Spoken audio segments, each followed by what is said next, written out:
कृष्णाय वासुदेवाय हरे परमात्मने प्रणतक्लेशनाशाय गोविंदाय नमो नमः।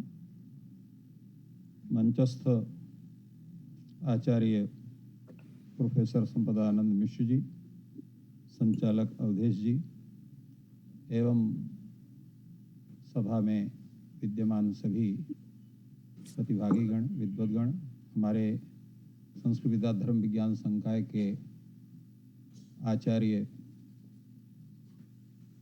प्रोफेसर कमलेश झा जी, जो संप्रति संकाय प्रमुख भी हैं, आपको मैं प्रणाम कर रहा हूं। ये विषय जिस पर आप लोग 2 दिन से इस पर विचार कर रहे हैं बहुत ही उत्तम है और आज की प्रक्रिया के लिए अत्यंत आवश्यक भी है। तो इसके आयोजन के लिए आयोजक आचार्य उपेंद्र त्रिपाठी जी को मैं बहुत बहुत धन्यवाद देता हूं।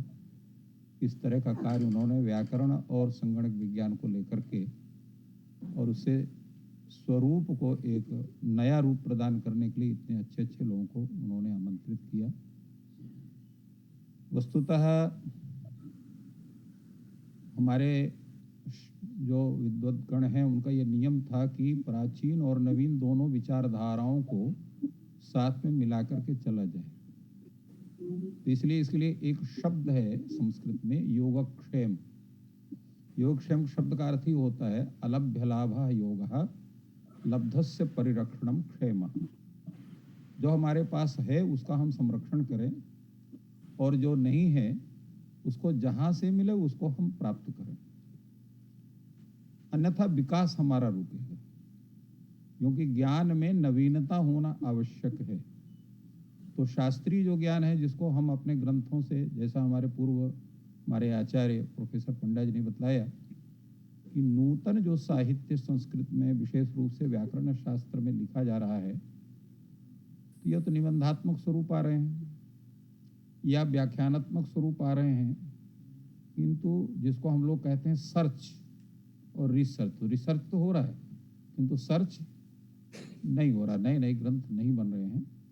व्याख्या ग्रंथ बहुत से आ रहे हैं, लोग लिख रहे हैं, अनेक टीकाएं आ गई, संस्कृत में भी है, हिंदी में भी है, इंग्लिश में भी है, अन्य भाषाओं में भी है। कुछ नए विचार भी उसमें आए किंतु नए ग्रंथ के रूप में वो नहीं आ पाते, उसकी भी आवश्यकता उसको देने के लिए।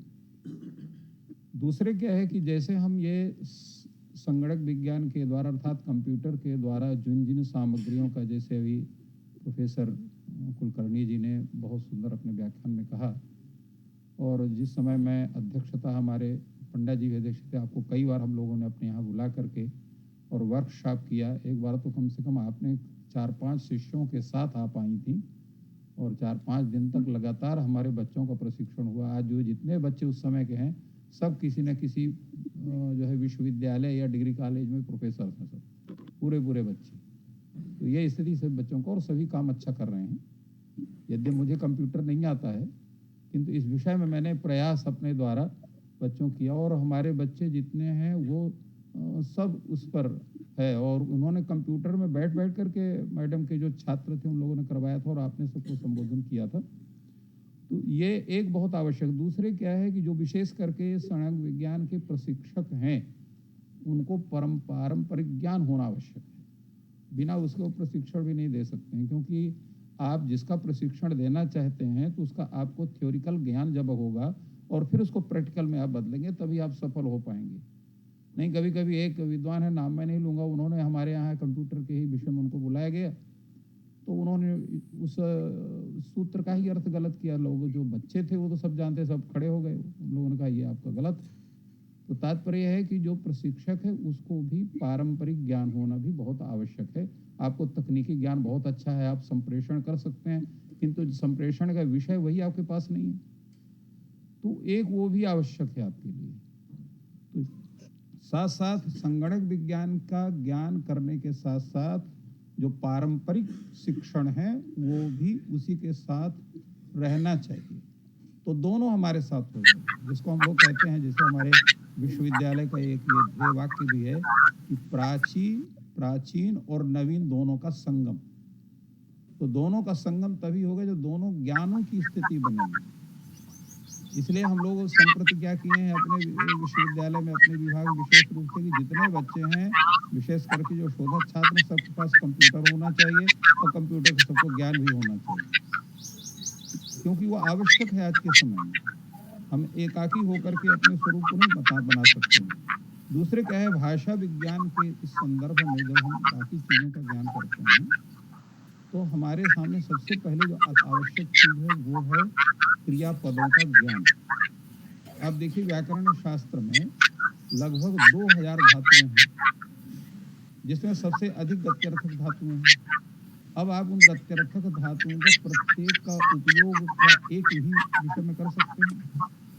गच्छति है, याति है, ब्रजति है, और अभी एक शब्द का जिसकी व्याख्या हमारे प्रोफेसर मिश्र जी कर रहे थे, अग्नि के विषय में थे, अंगति गच्छति थी अग्नि, वाति थी वायु, तो वा का अर्थ गंध भी होता है, वा का अर्थ जो है वो गति भी होता है। तो प्रत्येक शब्दों की गति की स्थिति कहाँ कहाँ बनेगी ये भी आवश्यक है। उसके साथ साथ हम शब्दों का जब प्रयोग करते हैं, क्रियाओं का पद प्रयोग करते हैं, तो प्रत्येक क्रिया क्या हर विषय में बोली जा सकती है? ऐसा नहीं है। ब्रजति का प्रयोग कहाँ होगा, गच्छति का प्रयोग कहाँ होगा, याति का प्रयोग कहाँ होगा, ये भी एक विचारणीय विषय भाषा विज्ञान की दृष्टि से भी और वाक्य प्रयोग की दृष्टि से भी। तो इसीलिए हमारे जो आचार्य हैं, विशेष करके आप काव्यों को आप पढ़ें तो किस क्रियापद का कहाँ उन्होंने प्रयोग किया है, ये उसके बिना ज्ञान नहीं हो सकता। इसलिए हमारे यहाँ व्याकरण शब्द की जो व्युत्पत्ति की गई या व्याकरण शब्द की जो व्याख्या की गई वो क्या की गई है? लक्ष्य लक्षणे व्याकरणम। कात्यायन ने कहा लक्ष्य लक्षणे व्याकरणम, लक्ष्य और लक्षण व्याकरण।